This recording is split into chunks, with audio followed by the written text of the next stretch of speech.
This conference will now be recorded.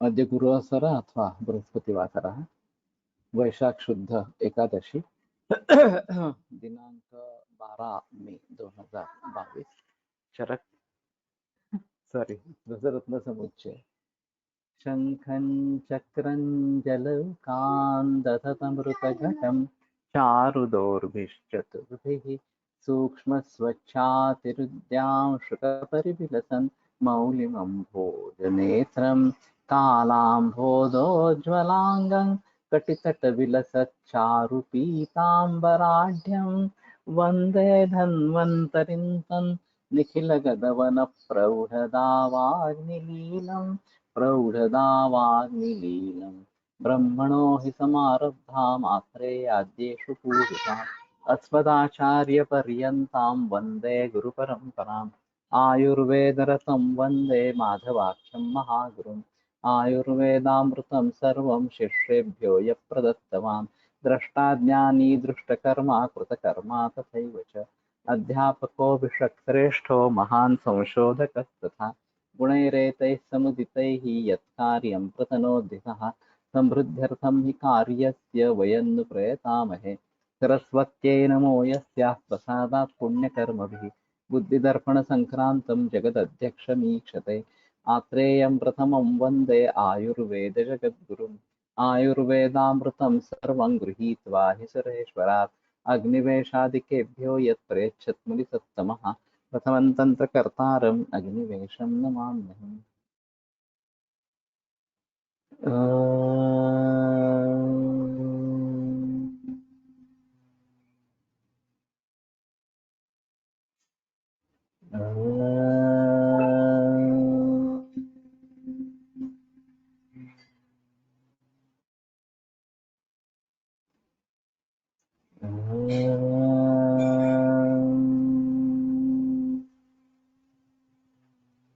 Om Shanti शांति शांति।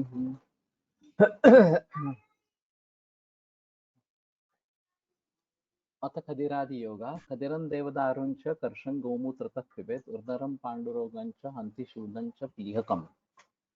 तो खदीरा और देवदारू एक एक कर्ष गोमूत्र के साथ पान करे तो उदर पांडुरोग और शूल और प्लीहा इन सभी का नाश करता है इस प्रकार से। ये काफी आसान है।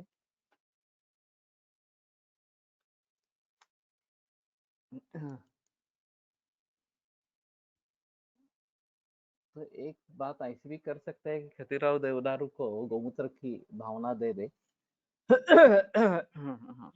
और फिर वो प्रयोग करे।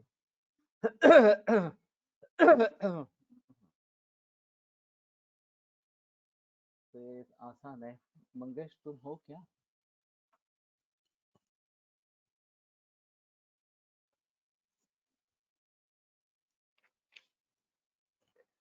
सुश्रुत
तो ठीक है।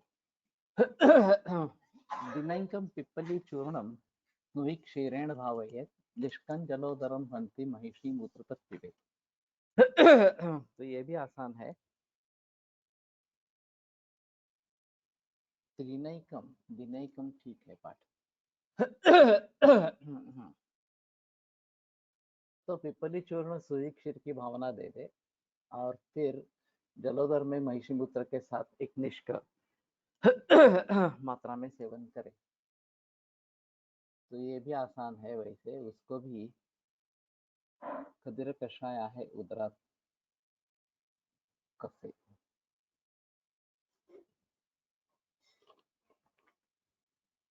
एक्चुअली ऐसे है। इससे पता चलता है कि किस औषध की उपयुक्तता कहाँ कहाँ पे है। हम सामान्यतः खदिरा कुष्ठघ्नानाम ऐसा ही सोचकर सिर्फ कुष्ठ में काम करते हैं। लेकिन ये भी बात सही है कि ये अगर उदर में एक प्रकार से काम करता है, उसमें एक खदीर का रोल कितना और गोमूत्र का रोल कितना, ये थोड़ा देखना पड़ेगा। लेकिन कफ प्रधान संप्राप्ति अगर है तो उदर में भी काम करेगा और शूल के लिए भी अच्छा है। वैसे हमने गोदार भी बना के रखा है, जिसका ज्यादा प्रचलन नहीं है, लेकिन वे शीत्र के लिए बताया गया है। तो दारू हल्दी को गोमूत्र की भावना देकर गोदार भी बनाया है इस प्रकार से। तो उसी प्रकार से ये खदीर और देवदार केवल फलश्रुति अच्छी है ज्यादा, तो प्रयोग करेंगे तो अच्छा रहेगा। रसगंधक ताम्राणि शिलाजित कांतलोहकम त्रिकट चित्रकं कुष्ठं निर्गुण्डी बुशली विषम अदमोदश्च सर्वेषां दो दो भागो प्रकल्पयेत् चूर्णीकृत्य ततः सर्वं निर्मक्वाथेन भावयेत् पंच एकविंशत् प्रकारेण भृङ्गराजेन सप्तधा मधुना गुटिकां शुष्करजन्यासं तु प्रदापयेत् वैश्वानराविधो योगो जलोदर विशोषणः। ये भी ठीक है।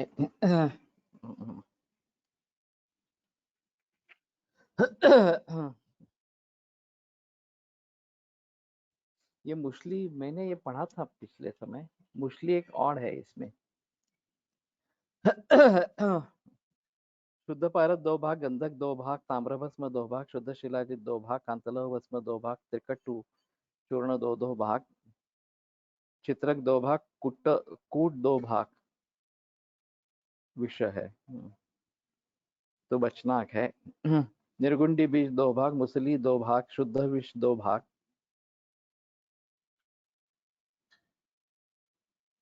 फिर शुद्ध विष क्यों आया है?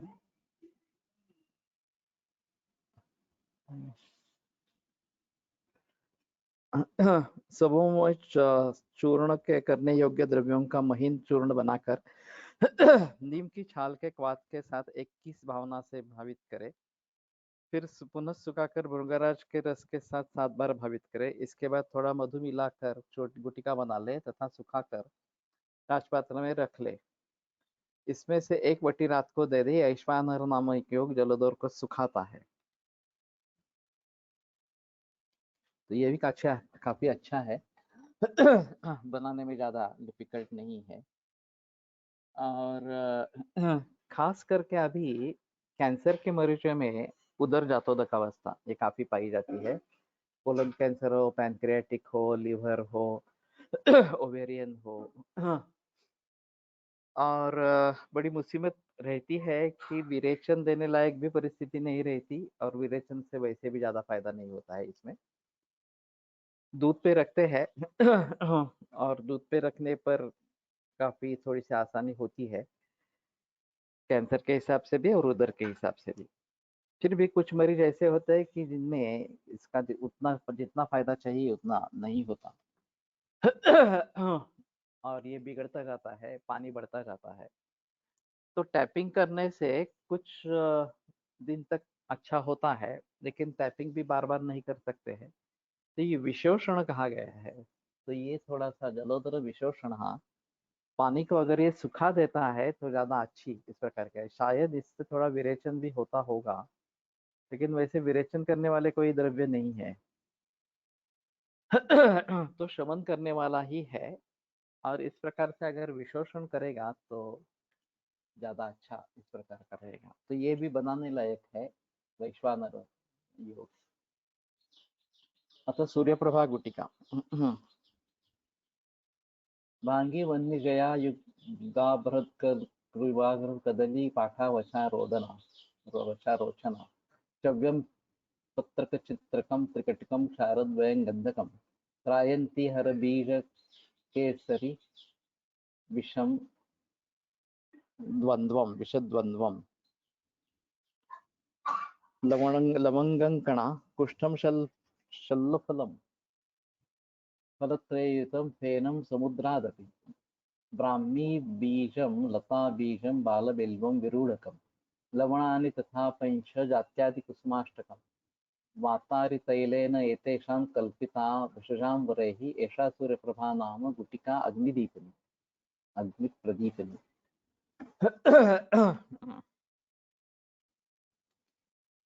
ठीक है, पाठ एक बार पढ़ लेते हैं। भांगी चित्रक जयंती जया युग अभ्रक भस्म कदली कंद पाठा बच गोरोचन चव्य चित्रक चव्य पत्रक तेजपा चित्रक त्रिकटुक शारद्वय शुद्ध गंधक जयंती फिर से जयंती हर बीज शुद्ध पारद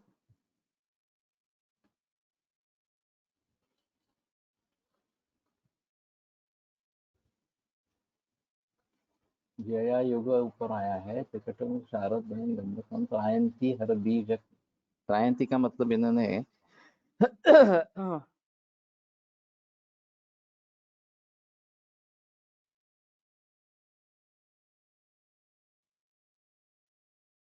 शुद्ध वत्सना तथा शुद्ध सर्प विष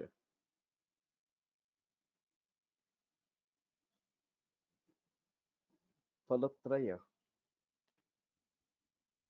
शल्य फल शल्ल फलम। शल्ल फल क्या है मालूम नहीं। सनई के बीज फलत्रय समुद्र पे ना। ओहो। ब्राह्मी बीज लता कस्तूरी बीज बाल बिल्व प्रिरूढ़क अंकुरित धान्य गिलो या गुले चूर्ण। ओ मस्त। पंच लवण जात्यादि कुसुमाष्टक चमेली जूही मोगरा मोलेसरी गुलाब महुआ चंपक तथा कदम्ब पुष्प संभाग इन सबों को एकत्र कर सर्वप्रथम पारदगंध की कज्जली बना ले और चूर्ण करने योग्य द्रव्यों का चूर्ण बना ले। इसके बाद सबों को एकत्र कर एरंड तेल के साथ मर्दन करे कर वटी बना दे। यह सूर्यप्रभा नामक वटी है जो 18 अग्नि को प्रदीप्त करती है।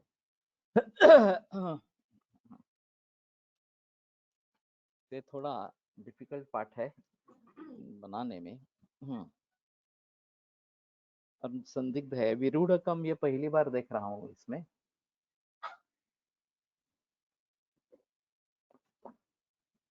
जिसका मतलब एक गुड़ुची किया गया है।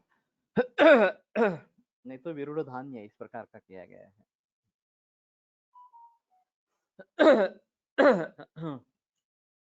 ये मला बिस्किट दे ना।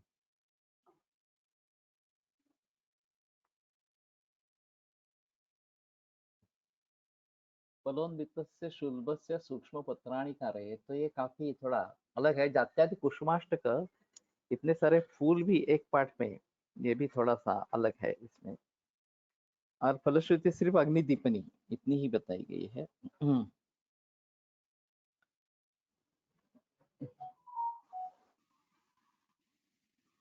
उदय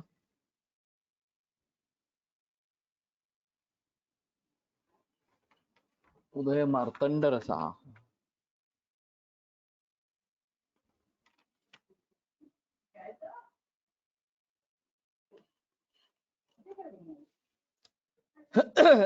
फलोन्वितस्य शुल्बस्य सूक्ष्म पत्राणि कारयेत् प्रथमं गन्धकं दत्त्वा खल्ले सर्वं विमर्दयेत् जम्बीररससंयुक्तं दिनैं घर्मे निधापयेत् ततः शुल्बे द्रवीभूते रसकर्षं नियोजयेत् तत्सिद्धमुदरे योज्यं शोफे चैव भगन्धरे नाम्ना तु उदयमार्तण्ड रसः एष प्रकीर्तितः।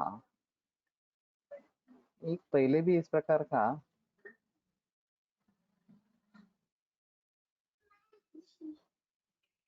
ये ताम्र को द्रवीभूत करना, ये आया था। तो एक पर शुल्ब ताम्र सूक्ष्म पत्र करके ले ले, उसके समान गंधक, और खल में मर्दन करे।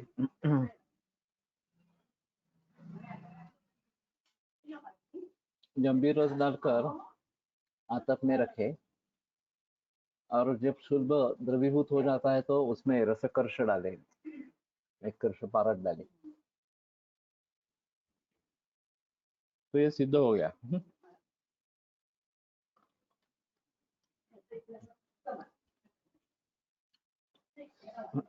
उदर रोग श्वसता भयंकर रोग में प्रयोग करें। भगंदर बताया गया है, श्रोफे चे भगंदरे रस एष प्रकीर्ति था। ज्यादा डिफिकल्ट नहीं है बनाने में, लेकिन ये मालूम नहीं है। ताम्र इस प्रकार से पिघल जाता है और फिर उसमें पारद मिला के प्रयोग होता है।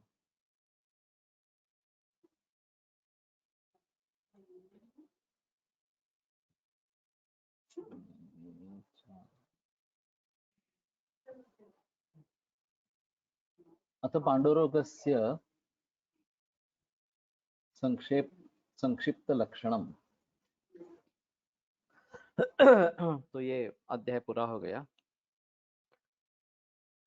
और पांडुरोग की शुरुआत करने जा रहे हैं।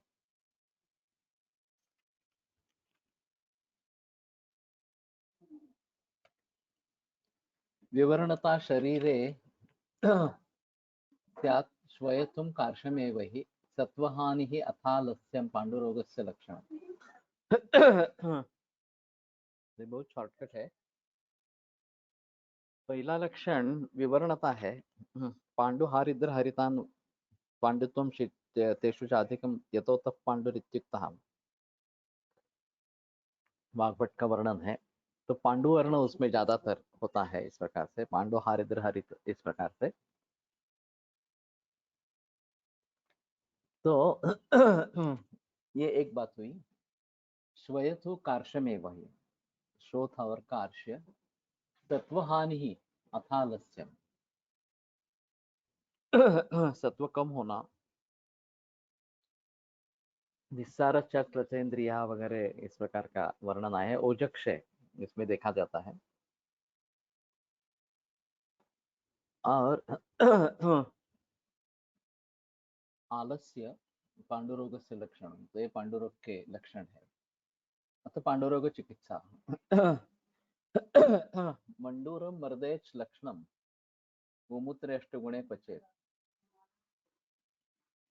त्रिषण त्रिफला मुस्ता विडंगम चव्य चित्रको दारवी ग्रंथिम देवदारुम तुल्यम तुल्यम विचूर्णयेत घृतम मंडूर तुल्यं च पाकांते मिश्रयेत ततः भक्षेत कर्षमात्रं च जीर्णान्ते तक्रभोजनम पांडुरोगम हलीमंच उरुस्तंभं च कामलाम हर्षांसि हन्ति नो चित्रम हंसमंडूर काव्यम हंसमंडूर। तो मंडूर का ही योग है और बाकी थोड़ा सा पाठ नवायस त्या ताप्या दिलो जैसा है।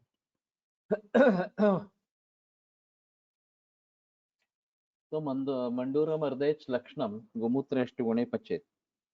मंडूर भस्म की अच्छी तरह महीन पीसकर 8 गुने गोमूत्र के साथ पकावे और गाढ़ा हो जाने पर त्रिषण त्रिफला नागरमोथा वायविडंग चव्य चित्रक दारू हल्दी। तो ये त्रिषण त्रिफला नागरमोथा विडंगा और चव्य, ये नवायस का ही पाठ है। चित्रक, दारू हल्दी, पिपरा मूल तथा देवदारू और मंडूर घृत के बराबर मिलाकर सिद्ध कर ले।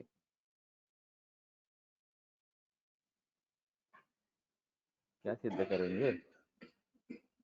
इसमें से एक कर्ष 10 ग्राम की मात्रा में सेवन करें और औषध के पच जाने पर मट्ठा भोजन के लिए दे।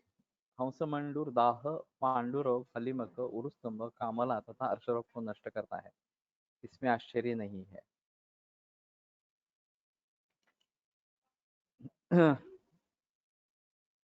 ये पाक कहाँ पे करना है? घृतं मंडूर तुल्यंच पाकांते मिश्रेत ततः।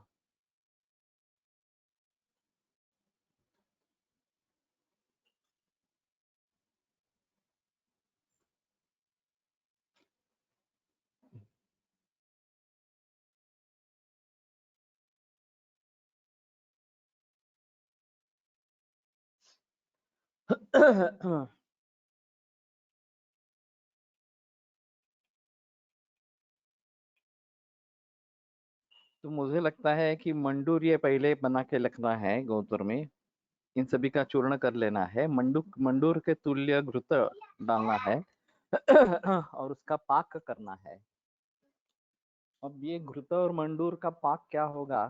सिद्ध घृत होना चाहिए, लेकिन ये सिद्ध घृत जैसे भी संकल्पना नहीं है। द्रव्य कुछ भी नहीं है उसमें। केवल जो गोमूत्र का द्रवांश है वो शायद निकल जाएगा, और फिर ये बाकी चूर्ण डालने से गुटी बन सकती है।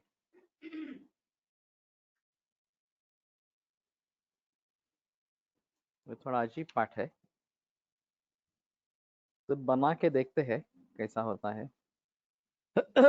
वैसे नवायस लौह में लौह भस्म है और यहाँ मंडूर है। ताप्यादि में मंडूर और लोह दोनों है। लोहचा आधी मंडूरचा उपयोग या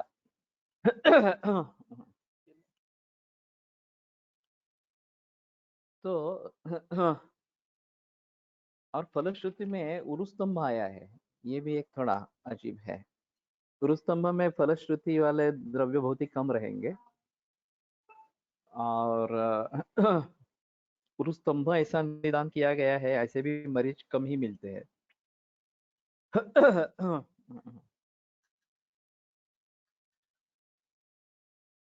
हाँ, तो हंस मंडूर बना के देखना चाहिए। इसमें त्रिकटु त्रिफला त्रिमत के अलावा ये चव्य दारू हल्दी पिपरा मूल देवदार ये एडिशनल है।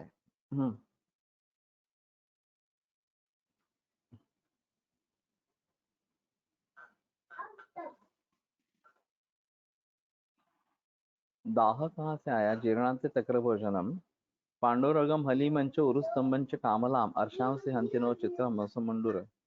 दाह कहाँ पर लिखा है? दाह पांडुरोग हलीमक उरुस्तंभ कामला तथा अर्शरोग को नष्ट करता है। इसमें आश्चर्य ऊपर फलश्रुति में तो दाह है ही नहीं।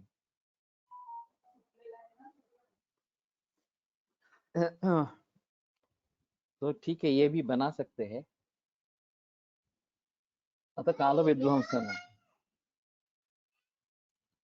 शुद्ध सूतम हेमतारम ताम्रंच ताम्रम तुल्यंच मर्दयत् जंबीर नीर संयुक्तम आतपे मर्दयत् दिनम सर्वतुल्यं पुनः सूतं क्षिप्त्वा पिष्टं प्रकल्पयेत् दुस्तूर फल मध्ये तु दूलायंत्रे त्र्यहं पचेत् दुस्तुरोत्थ द्रवैर एव यंत्रं पूर्यं पुनः पुनः आदाय बंधयत्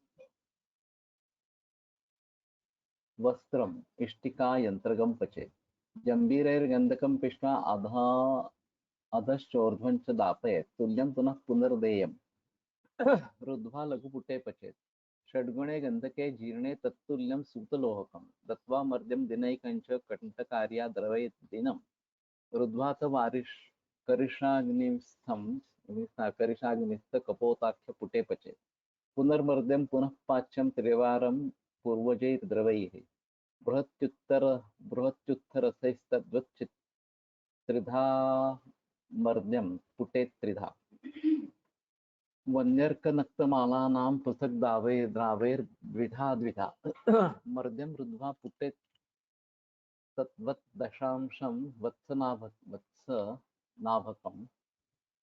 दत्वा तस्मिन् विचूर्ण्याथ गुञ्जामात्रं प्रयोजयेत् कालविध्वंसनो नाम रसः पाण्डवा मयापहा अभयात्र गवां मूत्रे पिष्ट्वा चानुप्रदापयेत्। बाकी फलश्रुती भी नहीं है। इन जनरल देवदारूचा खूप उपयोग असतो सर्व कल्पात। लेकिन मेरे प्रयोग में देवदारू के कल्प इस प्रकार से नहीं है। एक दीपिका तेल आया है देवदारू से, तेल निकाल के ये कर्णनाद कर्ण श्वेड वगैरह में प्रयोग करने के लिए। वो एक बार हमने बनाया था। लेकिन हाँ, नागरम सहचरम सुरदारू ये एक पाठ आया है, तो द्रुतो विलंबित गो भवती इच्छया, इस प्रकार की फलश्रुति है। तो वो कभी कभी प्रयोग में लाते हैं, लेकिन देवदारू वैसे ज्यादा प्रचलन में नहीं है। तो ये पाठ काफी कॉम्प्लेक्स है। शुद्ध पारद एक भाग, स्वर्ण भस्म एक भाग, रजत भस्म एक भाग तथा ताम्र भस्म एक भाग, इन सबों को एकत्र मर्दन करें और जंबीरी नींबू का रस मिलाकर धूप में 3 दिन तक मर्दन करें। इसके बाद शुद्ध पारद संभाग मिलाकर पीठी बनावे और धतूर के फल के मध्य में रखकर धतूरे के रस के साथ दोला यंत्र में 3 दिन तक पचन स्वेदन करें।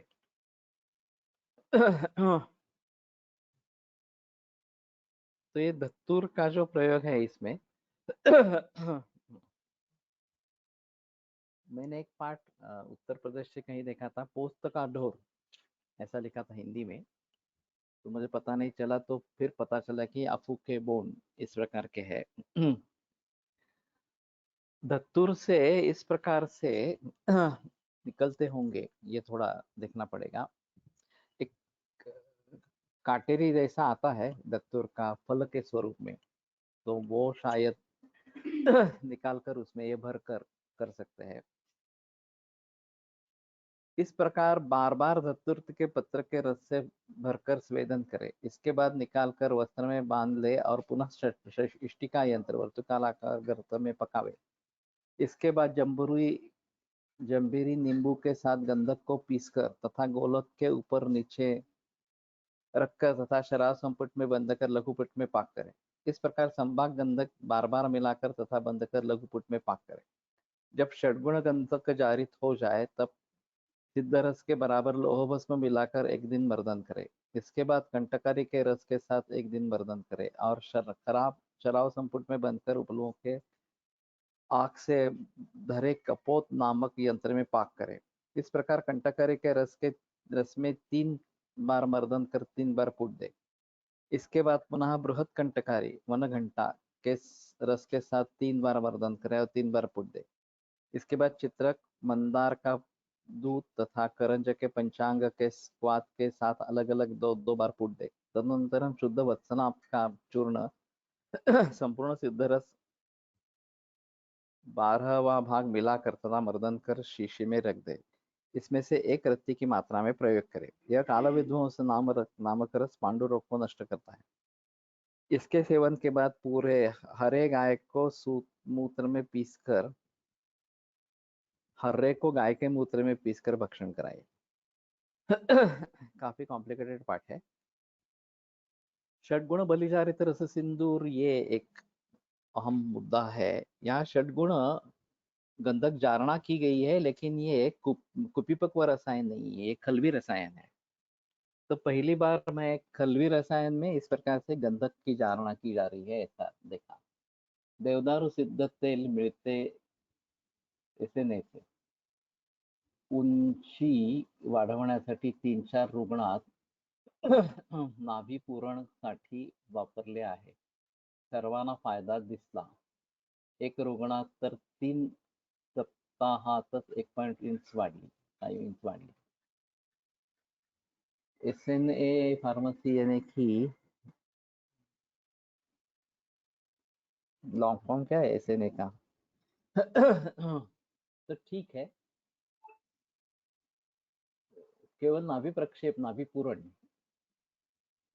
तो ये सारो वृक्ष में आता है, केरल से है। हो, मुझे नाम याद है, सीताराम फार्मेसी शायद होगी। सीताराम फार्मेसी का तो सीताराम फार्मेसी से ही मिलता है। ठीक है, लेकिन देवदार का तेल अगर इस प्रकार का मिलता है सिद्ध तेल है, देवदार का ही तेल अगर मिलेगा तो शायद बात हो सकती है। हाँ, कशाला? सेडारवुड ऑयल वापरतात. हाँ हाँ, सेडारवुड ऑयल ये माइक्रोस्कोप में डालते हैं तो वो अवेलेबल होगा बाजार में शायद. वैसे दीपिका तेल में देवदार का एक निर्देश है इस प्रकार से जलाने के लिए. उसको कपड़ा बांध के उसको जलाना है और उसमें से जो तेल निकलता है वो संग्रहित करना है. तो वो देवदार का ही तेल रहेगा अपना इस प्रकार से. तो देवदार सिद्ध तेल या फिर केवल देवदार का ही तेल, ये अगर ले सकते हैं तो ज्यादा बेहतर इस प्रकार का रहेगा. तो देवदार का ही तेल रहेगा इस प्रकार से. तो ठीक है, ये ऊंची बढ़ाने के लिए तो मैंने कभी सोचा नहीं था इस प्रकार से, लेकिन मरी जाते हैं तो ये अच्छा है. टर्पेंटाइन तेल म्हणजे देवदारूचे असते का? नहीं लगता. टर्पेंटाइन मुझे लगता है कि सिंथेटिक है. वो बनाते होंगे. Thrissur now marketing out of Kerala since 1920 from one of Ashtavaidyas. Okay. तो ये एक काम होना है एक्चुअली. अभी बहुत सारे कंपनियों की दवाइयाँ मिल रही है और काफी अलग अलग दवाइयाँ हैं. तो एक उसका इंडेक्स जैसा बने. अभी मेरे ख्याल में इनका है ये क्या, मेरा व्याख्यान हुआ था, एक प्लेटफॉर्म है,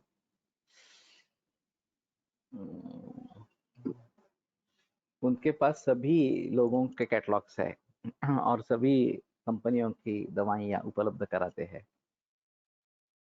कुठली रे ती फार्मसी? आता माझं व्याख्यान झालं. फार्मसी नाही, SNA ॲप अवेलेबल.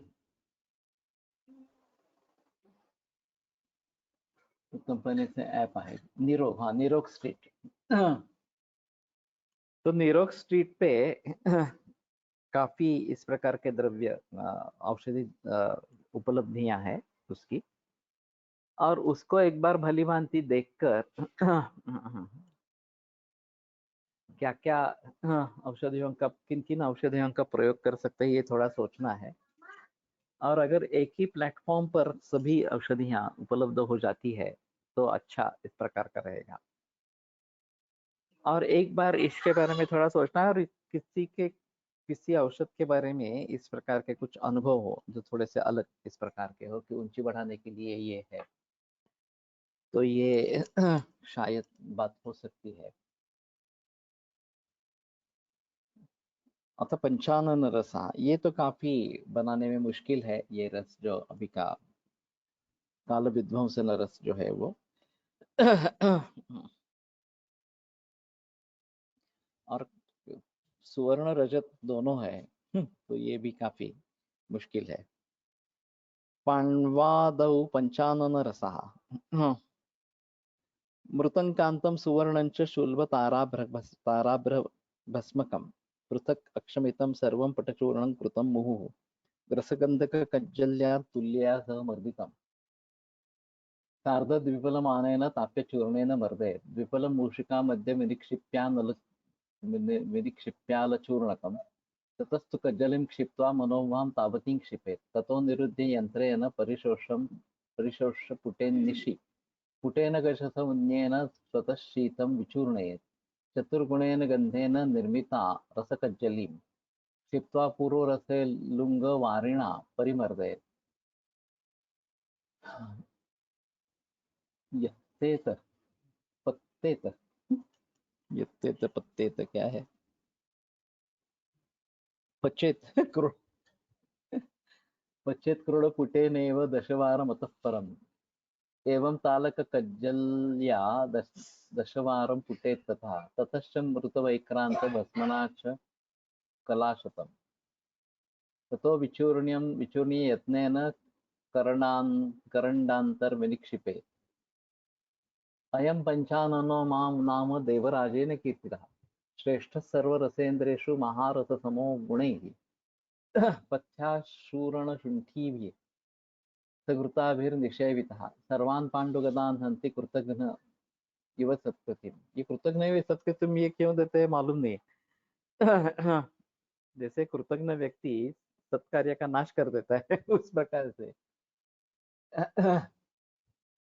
यक्ष्माणं जठरं हलीमकरुजं वातार्ति विड्बन्धनं पुष्टं च ग्रहणीं ज्वराति शरणं श्वासं च कासारुचि श्लेष्मव्याधिमशेषतो गलगदान् दुर्नाम मंदाग्विताम् मेहं गुल्मरुजं च किं बहुगिरा हन्यात् गतांश्चापरान् दिव्यमाने रसे चास्मिन् बिल्वम् एकं च वर्जयेत् स्वस्थः सर्वं समश्नीयात् गदौपथ्यं गदापहम्। फलश्रुति काफी वाइड है।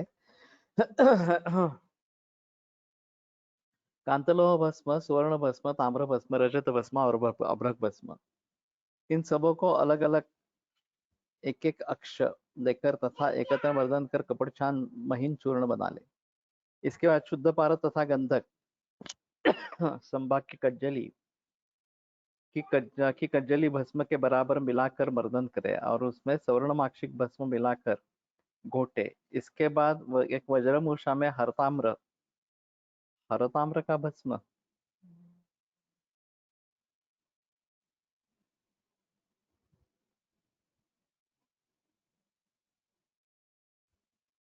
हरताल है मनोवाम तावती क्षिपेत। तो मनताल मनोवा का मनशिला अर्थ होगा। हाँ, दो पल नीचे रखकर पूर्वोक्त कज्जली मिश्रित भस्म रखकर ऊपर शुद्ध मनशिला दो पल।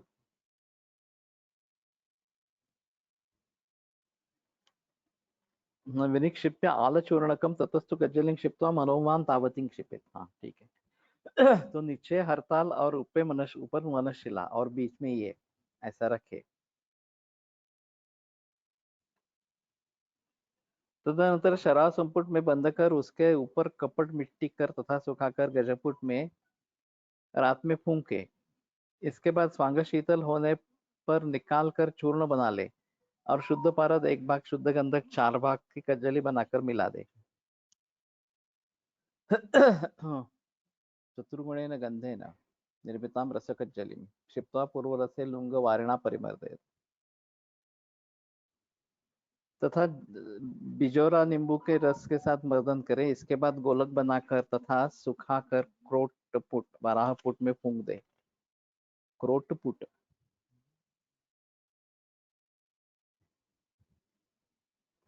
क्रोड़पुटेन इस प्रकार से।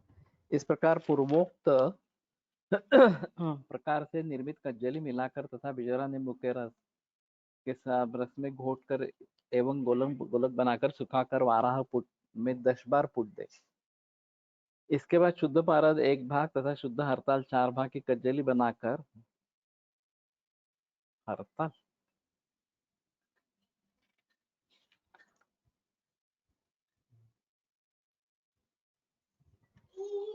ततश्च मृद वैक्रांत भस्मना च कलां शतः ततो विचूर्णे यत्नेन करंडांतर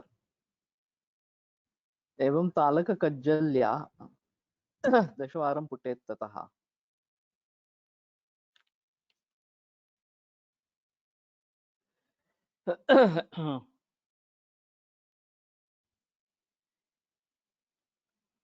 शुद्ध भारत में 1 भाग तथा शुद्ध हरताल 4 भाग की कज्जली बनाकर उसने साथ पूर्वक रस को सम मात्रा में मिलाकर तथा नींबू के रस में घोट कर गोलक बनाकर सुखाकर और शराब संपुट में बंधकर 12 फुट में 10 बार पुट दे। पुनः पूर्वोक्त रस के 16 भाग वैक्रांत भस्म मिलाकर तथा खरम में घोटकर कांच की शीशी में रख दे। यह पंचानन नाम का रस इंद्रदेव का बताया हुआ है। यह सभी रसेंद्रों में श्रेष्ठ और गुणों में महारस के समान है। ये सभी प्रकार के पांडुरोग को नष्ट करता है, जैसे कृतज्ञ व्यक्ति सत्कृत्य को नष्ट कर देता है। राजयक्ष्मा, उदर रोग, हली मकर रोग, वात रोग, मल विषबंध, वातार्ति विडबंधनम, विष कहाँ है यहाँ पे?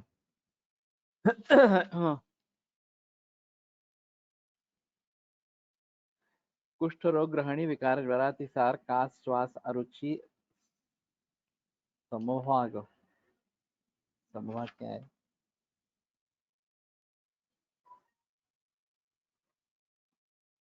समोभाग का कोई मतलब ही नहीं है। ज्वरातिसरणम श्वासम च कासा रुचि।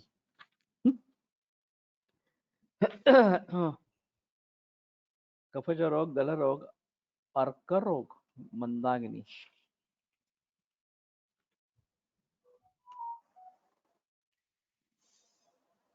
गलगदान दुर्नाम मंदाग्निताम मेहं गुलमरुजम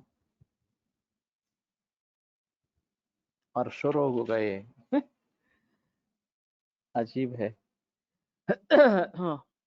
प्रमेह तथा गुल्म रोग को नष्ट करता है। अधिक क्या कहा जाए, अन्य सभी रोगों को नष्ट करता है। इसके सेवन काल में केवल बेल का फल न खाए, स्वस्थ रहने पर कुछ भी गर्भक्षण करे और रोगनाशक पथ्य का सेवन करे। अच्छा पाठ है, लेकिन बनाने में काफी क्लिष्ट है। हाँ, तो बताना थोड़ा मुश्किल होगा। बनाना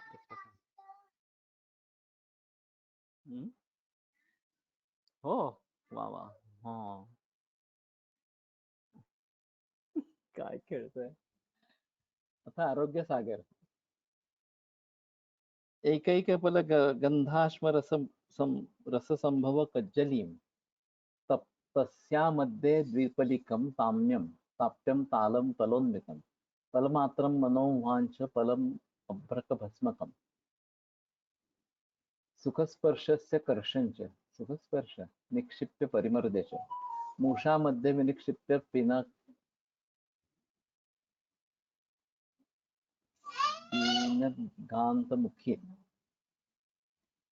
पीनद्घान्तर्मुखीं तथा पत्रेण शुद्ध ताम्रस्य निर्मलेन त्रिकर्षिणा मूषामृद्भिः तवस्त्राभिः परिरुध्य तत् यथा दृढं परिशोष्य गिरण्डैश्च पुटैः गजपुटेनैः स्वाङ्गशीतं समुद्धृत्य कोटीभूतं विचूर्णयेत् गन्धतालशिलाचूर्णैः सहितं खल्लचूर्णकं पुटे क्रोडपुटे चैव दशवारं ततः परम् क्षिपेत् विंशतिभागेन वैक्रान्तं भस्मताङ्गतं विमर्द्य दालितं कृत्वा क्षिपेत् रौप्यकरण्डके। आरोग्यसागरो नाम रसोऽति गुणवत्तरः हन्यात् पाण्डुमरोचकं गुदगदं वातं च पित्तं कफं गुल्माद्मानकशोफरोगम् अथ च श्वासं शिरोर्तिं वमिम्। अत्यर्थानलमन्दता गुरुमुदावर्तं विचित्रज्वरान् रोगानप्य अपरान् रतिद्वयमितं सूतो मरिचाज्यवान्।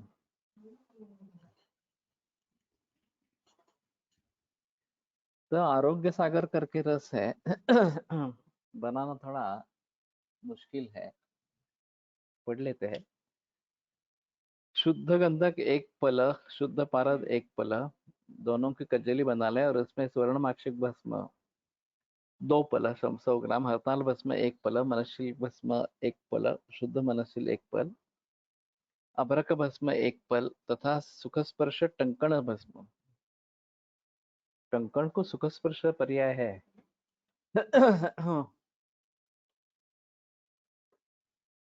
नालंदी मैंने थोड़ा सा कि लक्षण या शंखजीरक होगा।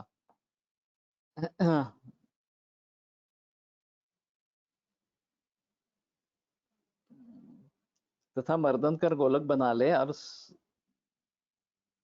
मूषा में रखकर उसके मुख के ऊपर शुद्ध ताम्रपत्र 3 कर्ष रखकर उस दूसरी मूषा से मुख बंद कर तथा कपड़ मिट्टी का लेप बनाकर लगाकर सुखा ले। इसके बाद ऊपरों की आंख से गजपुट में पुट दे। स्वांग शीतल होने पर निकाल ले तथा बने कुष्ठकों को पीसकर महीन चूर्ण बना ले। कुष्ठक खोटीभूतम विचूर्णयेत्। खोटीभूत का क्या मतलब है? इसके बाद उसमें शुद्ध गंधक हरताल भस्मता शुद्ध मनशिल के चूर्ण मिलाकर पूर्वोक्त मूषा यंत्र में बंद कर 12 में पूट दे। इस प्रकार 10 बार पूट दे। इसके बाद निकाल कर तथा चूर्ण बनाकर वैक्रांत भस्म 20 भाग मिलाकर मर्दन करे और छान कर चांदी के पात्र या कांच के पात्र में रखे। यह आरोग्य सागर नाम का रस अत्यधिक गुणवान है। यह रस पांडु रोग, अरोचक, अर्श रोग, वात रोग, पित्त रोग, कफ रोग, गुल्म रोग, आध्मान, शोथ रोग, श्वास वृद्धि, शिरो रोग, वमन, अत्यधिक मंदाग्नि, गुरुता, उदावत, विचित्र प्रकार के ज्वर तथा और अन्य प्रकार के रोग को नष्ट करता है। इस रस को 2 रत्ती मात्रा में मक्षिका का चूर्ण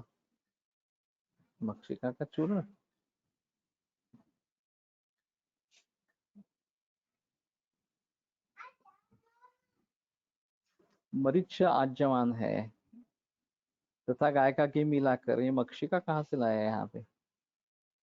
तो मरीच का चूर्ण है ताम्रपत्र से।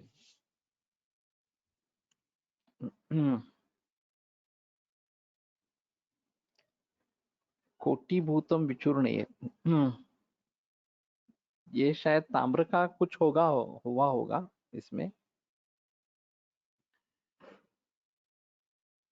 तो फलश्रुति काफी वाइड है।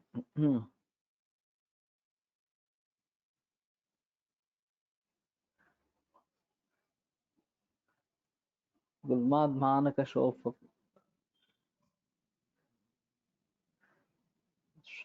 रोग, रोगवत श्वासम, मिसप्रिंट्स काफी है। ठीक है, ये देखते हैं, बना सकते हैं। तो मैं थोड़ा सा सीकेडी के बारे में सोच रहा था। सीकेडी काफी गंभीर समस्या अभी है और बहुत सारे मरीज है वो ट्रीटमेंट के बगैर ही मर जाते हैं और बाकी सब जो लोग हैं वो डायलिसिस में चले जाते हैं। लेकिन डायलिसिस काफी महंगा है, इसलिए बहुत सारे लोग उसमें जाना ही नहीं चाहते, वैसे ही मृत्यु को स्वीकार कर लेते हैं। और डायलिसिस वास्तव में ट्रीटमेंट है ही नहीं, ये अलग बात इस प्रकार की है। और अभी हाइपरटेंशन और डायबिटीज दोनों के जरिए से सीकेडी होता है। हाइपरटेंशन वाला ज़्यादा डिफिकल्ट है। तो हमारे पास मरीज कब आते हैं ये थोड़ा देखना पड़ता है। ज़्यादातर मरीज जब डायलिसिस शुरू करने की सलाह दी जाती है उस समय में आते हैं और कुछ उसके बाद में आते हैं, डायलिसिस शुरू होने के बाद भी आते हैं इस प्रकार। कुछ लोग एक बार ट्रांसप्लांट हो गया है फिर दूसरा ट्रांसप्लांट करने की जरूरत न पड़े, इसके लिए आते हैं। तो ये काफी संगीन मामला है कि कैसे उसको निपटाएंगे। तो हमारा निदान ज्यादातर पांडु रोग ये है। और क्वचित शोथ ये निदान होता है, क्वचित अग्निमांद्य ये निदान होता है। तो इसमें एक पिंडिकोद्वेष्टन लक्षण है, वो मांस से जुड़ा है और पांडु रोग से जुड़ा है।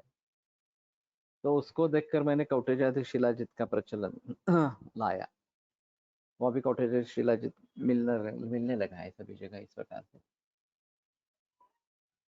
तो सीकेडी का ज्यादा निदान पांडु रोग इस प्रकार का है और इसमें जो श्वास वगैरह के है लक्षण, शोफ, श्वासम, शिरोर्तिम, वमिम, ये यूरेमिया ज्यादा होता है तो उल्टी होती रहती है, ये भी एक बात। और ये तो होते रहते हैं, उल्लास तो होता रहता है इस प्रकार से। तो ऐसी अवस्था में ये योग काम करेगा ऐसा लगता है। मरीच आज जवान मेरे मरीच और घृत देखकर करे। थोड़ा डिफिकल्ट है, ये लंबी प्रोसेस है। फिर भी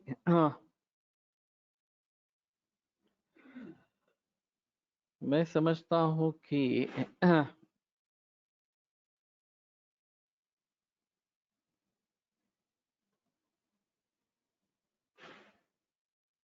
इसमें उपयोग में आएगा, सीकेडी में खास करके उपयोग में आएगा। तो उस हिसाब से इसको देखना चाहिए। और वैसे भी पांडुरोग के सभी जो योग है उन सभी का सीकेडी में प्रयोग हो सकता है।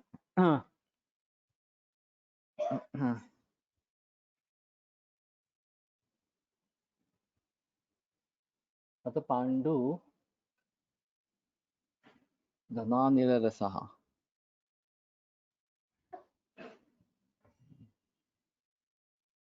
ताम्रभस्म रसभस्म गंधकम वत्सनामवतु तुल्यभागतः वह्नितोय परिमृतं पचेत् वामपादम अथ मंदवन्निना यामपादम अथ मंदवन्निना रक्तिकायुगल मानतो भवेत् शोफ पांडु घनपंक शोषणः।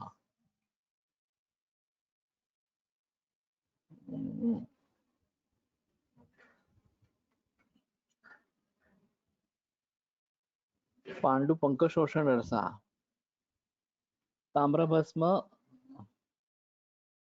रसभस्म, ये ज्वर भस्म किया है वह रस सिंदूर, पारद भस्म रस भस्म या ज्वर रस सिंदूर होना चाहिए। शुद्ध भस्म का चूर्ण, इन सबों को चित्रक के रस के साथ मर्दन कर तथा वज्रमुष्म में बंध कर मंदाग्नि से चौथाई प्रहर तक पाक करे। 2 रत्ती की मात्रा सेवन करने से यह घन पांडु पूर्वक कीचड़ समान फुला हुआ शोषण करता है।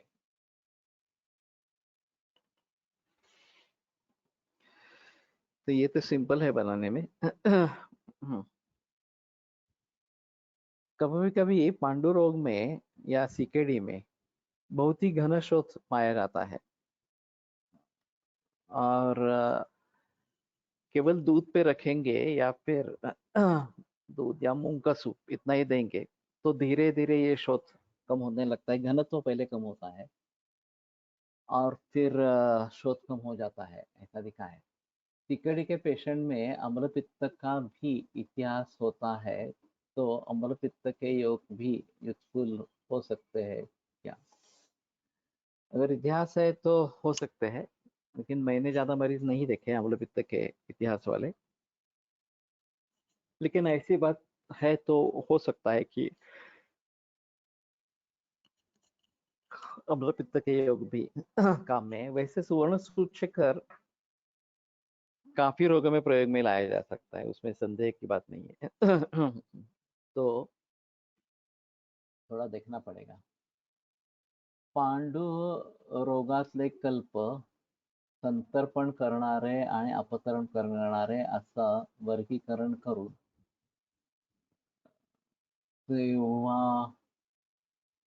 ठेवावे म्हणजे सीकेडी आणि इतर पेशंट्समध्ये वापरणं सोपं होईल। सर्वच व्याधींमध्ये असं करता येईल। वैसे नवायस लोह अपतर्पण जाति का है। नवक गुगुल वातव्याधि में है, वो भी अपतर्पण जाति का है, लेकिन ताप्यादि लोह संतर्पण है।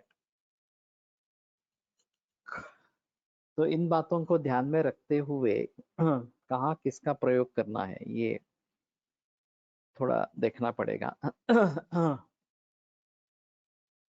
और जो एक मैंने बीच में बहस की थी खास करके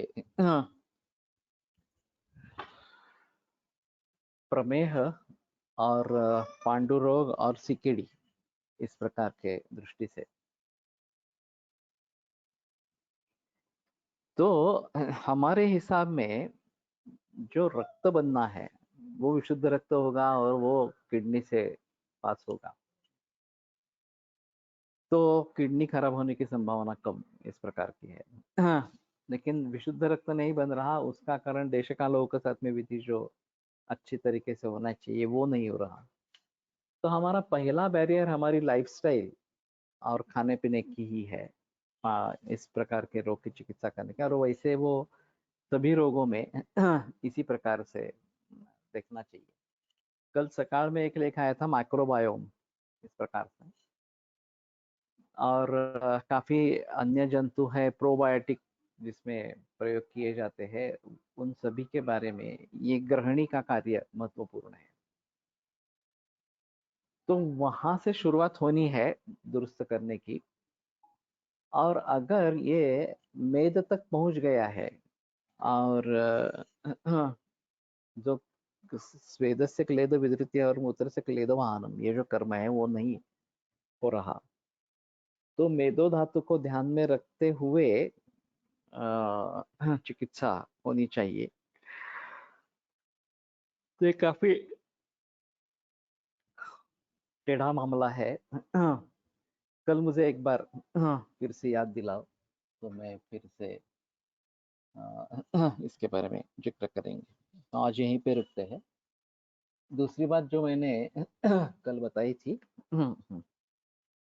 कि रविवार को आने वाले 15 तारीख को सुबह 7:30 बजे मैं कैंसर होलिस्टिक गाइडेंस के बारे में एक संगोष्ठी करने वाला हूँ।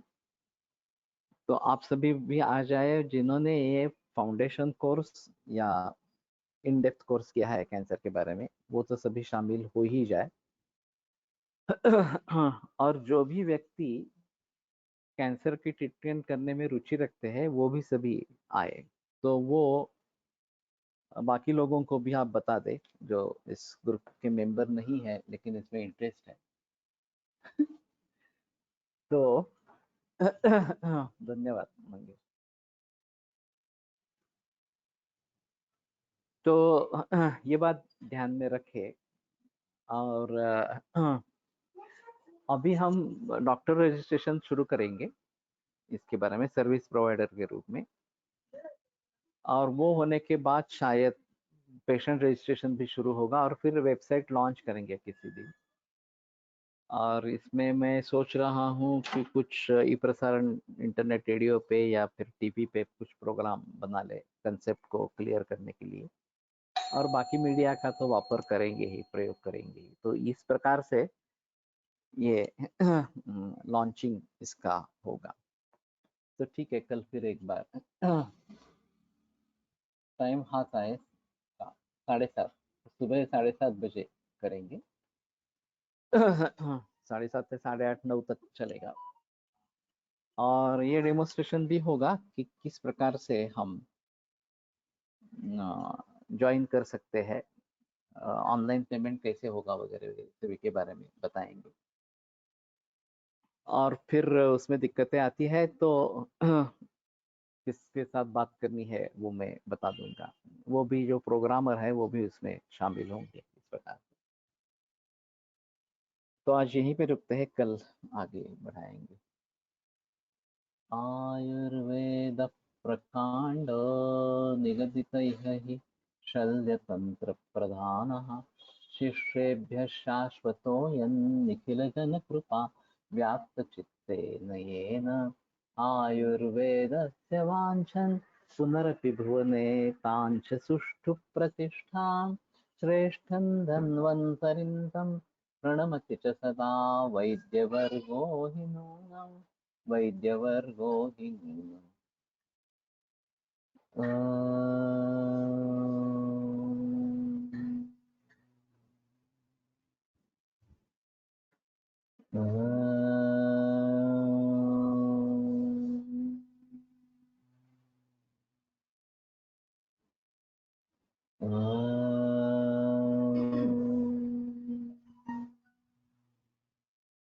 ओम शांति शांति शांति।